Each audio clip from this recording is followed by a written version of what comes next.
సింగరేణి ప్రాంతంలోని బొగ్గు బ్లాక్లను వేలం వేయవద్దని, బొగ్గు బ్లాక్లను సింగరేణికి అప్పగించాలని భూపాలపల్లి సిపిఎం నాయకులు డిమాండ్ చేశారు.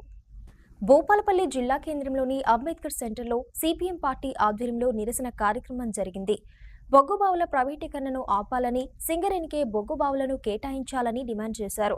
సింగరేణి కార్మికుల సమస్యలు పరిష్కరించాలని, సింగరేణి కాంట్రాక్టు కార్మికులను పర్మనెంట్ చేయాలని సిపిఎం నాయకులు కోరారు. ఈ కార్యక్రమంలో సిపిఎం నాయకులు తదితరులు పాల్గొన్నారు.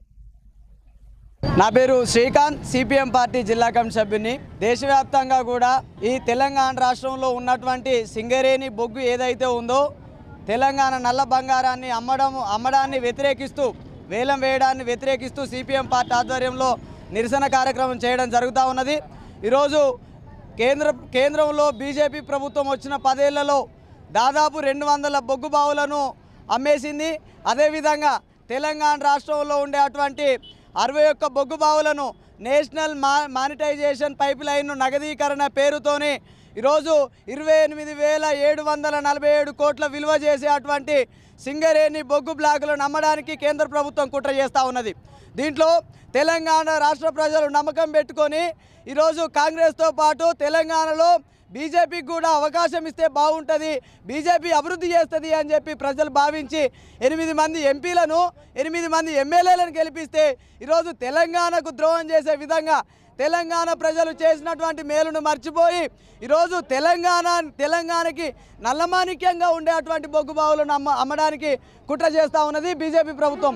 ఈ బీజేపీ ప్రభుత్వంలో కేంద్ర బొగ్గు గనుల శాఖ మంత్రిగా ఉన్నటువంటి కిషన్ రెడ్డి గారు ఈ తెలంగాణ ప్రజల మేలును మర్చిపోయి దాని వేలంపాటకు స్వయంగా ఆయన పాల్గొని తెలంగాణ నల్లబొగ్గు మాణిక్యాన్ని అమ్మడానికి సిద్ధమైనటువంటి పరిస్థితి తెలంగాణలో ఉన్నది.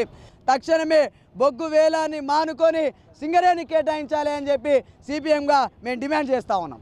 నా పేరు రాజ్కుమార్, ఎస్ఎఫ్ఐ జిల్లా కార్యదర్శి. ఈరోజు కేంద్ర ప్రభుత్వం వైఖరిని ఖండిస్తూ ప్రజా సంఘాల ఆధ్వర్యంలో జయశంకర్ భూపాలపల్లి జిల్లా కమిటీ ఆధ్వర్యంలో ఈరోజు జిల్లా కేంద్ర సెంటర్లో పెద్ద ఎత్తున ఆందోళన కార్యక్రమం చేయడం జరుగుతుంది. కేంద్రంలో 3వసారి అధికారంలోకి వచ్చినప్పటి నుంచి బీజేపీ ప్రభుత్వం ఈ దేశంలో ఎక్కడ బొగ్గు గనులు ఉన్నా, ఏ రాష్ట్రంలో బొగ్గు గనులు ఉన్నా మొత్తం ప్రైవేటీకరణ చేయబోతా ఉంది. గతంలో ఉన్నటువంటి బీఆర్ఎస్ ప్రభుత్వం ఉన్నటువంటి ఈ నాయకులందరూ కూడా గతంలోనే బొగ్గు గనులన్నీ కూడా వేలంపాట వేయడం జరిగింది. ఇప్పుడున్నటువంటి రాష్ట్ర ప్రభుత్వం కూడా వేలంపాట వేస్తుంటే చూస్తున్న పరిస్థితి ఈ రాష్ట్ర ప్రభుత్వం ఉంది. తక్షణమే ఈ వైఖరిని ఖండిస్తూ ఈరోజు నిరసన చేయడం జరుగుతుంది.